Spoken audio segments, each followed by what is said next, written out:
and welcome back to my channel. My name is Lori with Lori's Life Story, and for today's video, I wanted to share a plan with me for the week of Monday, January 22nd through Sunday, January 28th in my Journey Planner daily pages. This is a sped up video, but I thought I'd talk through my simple process. I really mean it when I say it's simple because I'm pretty much using the same layout and writing down the same tasks for every day, and that's because it's been working for me, at least until I feel like changing things up a bit. This is something I do every single week, ideally by Friday, to prepare for the upcoming week. As much as I appreciate decorative spreads with different colors, layouts, stickers, etc., and I do wish my planner spreads were more fun, my personal planning style is generally more minimal and very functional for my personal needs. The pens and tools you see are what I typically use. I use brush pens in brown, gray, black, and/or red. I use black and red ink for my gel pens, and recently added a maroon or burgundy ink to, spice up my spreads up a bit. Okay, maybe not really. But anyways, the tools I typically use are a ruler or a stencil and whiteout. Yeah, I definitely need the whiteout nearby. So the way that I start my planning process is by brush lettering the section headers on each daily page. I've been using the same ones, which are schedule, tasks, gratitude/wins, or for this week I ended up switching them, so it was wins/gratitude.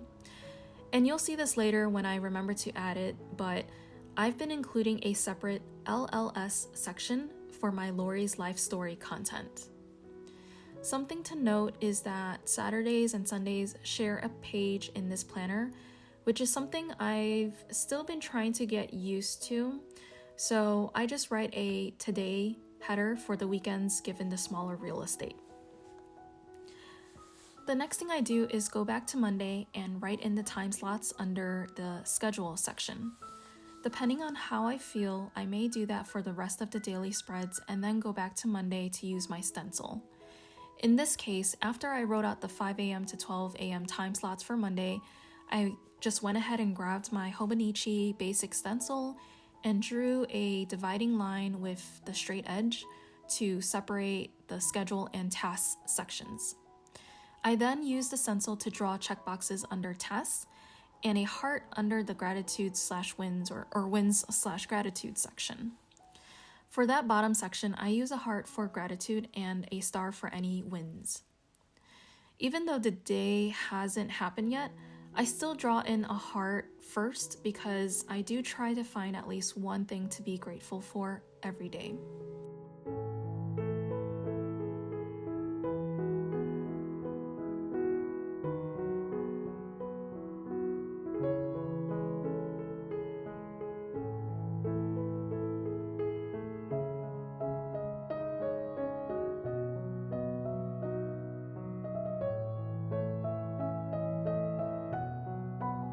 So that process is repeated for each of the weekdays. For Sunday and Saturday, or Saturday and Sunday, I just put in the checkboxes, so there's no time slots or anything else during this planning process. After I've got my headers, time slots, and used my stencil, I once again go back to Monday and start writing my tasks in for each day. You may notice that I'm writing a lot of the same daily tasks, which might seem rather tedious, but I find that this approach is super functional for me. I need to remind myself to go work out and read on a daily basis for those things to happen.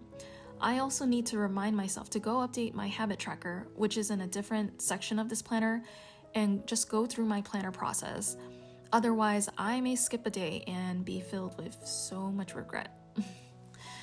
So fun fact, I used to track and write about 10 different habits on every single daily page.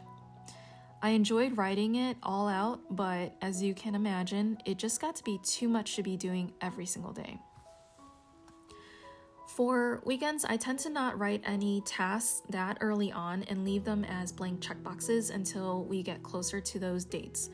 Since I work on the weekdays, my weekends tend to be more open to endless possibilities. I should also say this because I feel like I have to, but more so because I want to. But filling out these daily pages, from the brush lettering to lining up the stencil properly to just writing, was very, very challenging for me to do on camera. I tried to play around with different angles earlier in the video, but my setup currently doesn't really accommodate anything besides the overhead view. Typically when I plan, my head hovers so closely over the page, and I know that's bad for your eyes, but it's a tough habit for me to break.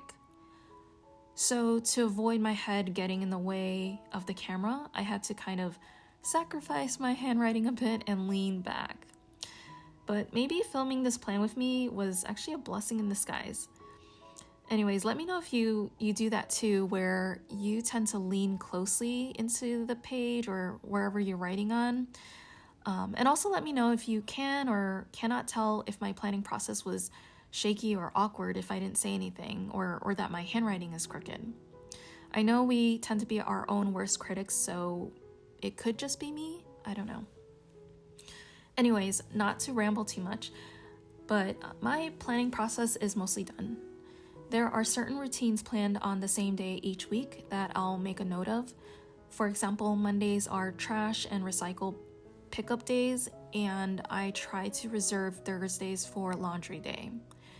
I also realized I had a handwriting day sticker for the 23rd, so I put that on as well, just for funsies. Full disclosure, I always use my phone and Notion as references to add in any other week or day specific one-off tasks. But since I use my phone to film, I had to go off of memory. And that's why I was flipping back and forth to add in anything else I could think of on the spot. Plus, I could always add things on. I may add additional tasks, but it won't be until the day of that I fill in the wins/gratitude section and the schedule section, unless there's something I know is planned at a specific time or for a specific day.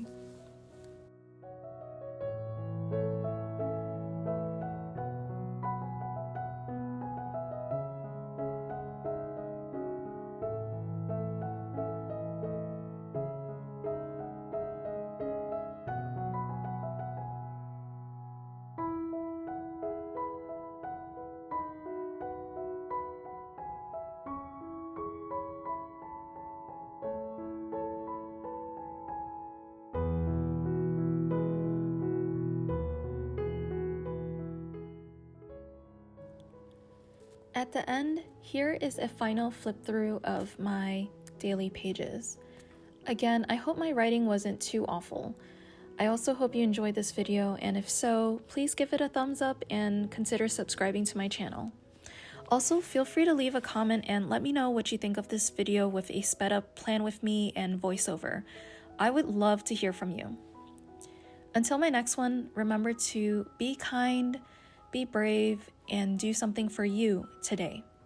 Bye for now.